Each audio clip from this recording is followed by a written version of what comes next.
हाथ के लकीरों में उतना गोल नहीं हो रहा है, लेकिन पूरा गोल होता है। कैसा गोल होता है? ऐसा गोल होता है, देख रहे हैं जी? चक्कर? अरे चक्कर नहीं, ऐसा ऐसा गोल होता है इधर। हाँ यहाँ ब्रीथ है, आप लोग गौर से नहीं देख रहे हैं, ब्रीथ है, ऐसा गोल होता है, और जो गोल होता है उसको ब्रीथ कहते हैं। तो जिंदगी भी गोल है, ब्रीथ भी गोल है, चारों तरफ गोल मटोल ही है, समझे कि नहीं? चंदा मामा गोल और गोल सूरज भगवान है। तो आज ब्रीथ के बारे में कुछ बताने जा रहे हैं। ब्रीथ क्या होता है? एक निश्चित एक बिंदु से निश्चित दूरी पर चारों तरफ समान दूरी पर घेरा हुआ होता है, चारों तरफ समान दूरी पर। ऐसा नहीं कि एगो एन्ना अमीबा की तरह होगा तो यो ब्रीथ हो गया, इसको ब्रीथ नहीं कहते। यहां से यहां की दूरी 5 सेंटीमीटर है, तो यहां से यहां की दूरी 5 सेंटीमीटर, यहां से यहां 5 सेंटीमीटर, ये 5 सेंटीमीटर, ये 5 सेंटीमीटर, ये 5 सेंटीमीटर, मतलब कि चारों तरफ 5 सेंटीमीटर होना चाहिए। ब्रीथ यानी कि सर्किल, यहां से यहां मतलब केंद्र से, और ये जो घूमा हुआ है भाई साहब, दिख रहा है ना, जो घूमा हुआ है चारों तरफ एक रसरी, चारों तरफ आरी, गोलाकार खेत देखा? गोलाकार खेत देखे ना आप? तो गोलाकार खेत के चारों तरफ जो आरी होता है उसको कहते हैं ब्रीथ की परिधि। कौन सी कहते हैं? सर्क्यूमेफ्रेंस ऑफ सर्किल, ब्रीथ की परिधि।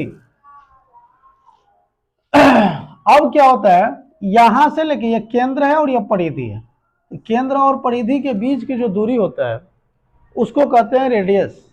रेडियस मतलब त्रिज्या, रेडियस मतलब त्रिज्या। और एक यहां से यहां तक होता है और दूसरा यहां से लेकर यहां तक, मतलब कि एक ऐसा दूरी जो परिधि से परिधि को मिले और केंद्र होकर गुजरे, परिधि से परिधि को मिले और केंद्र होकर गुजरे, उसको कहते हैं व्यास। मतलब कि एगो व्यास में दूगो त्रिज्या होता है। क्या गो? हाँ, एगो व्यास में दूगो त्रिज्या, मतलब दूगो त्रिज्या मिला के देखे, एगो यहां से एगो ही, तो यहू का तारीख उतने दूरी है, यहू का तारीख उतने दूरी है ना? एकदम समझ में आ रहा है रोहित? एकदम बउआ वाला भाषा है, ये सियान वाला भाषा नहीं है। बउआ लोग समझ जाएंगे, सियान लोग अपने आप समझ जाएंगे, समझ रहे ना? सियान होगा तो अपने आप समझ जाएगा, और वैसे एक बार देखोगे ना मोबाइलों पर तो समझ जाएगा।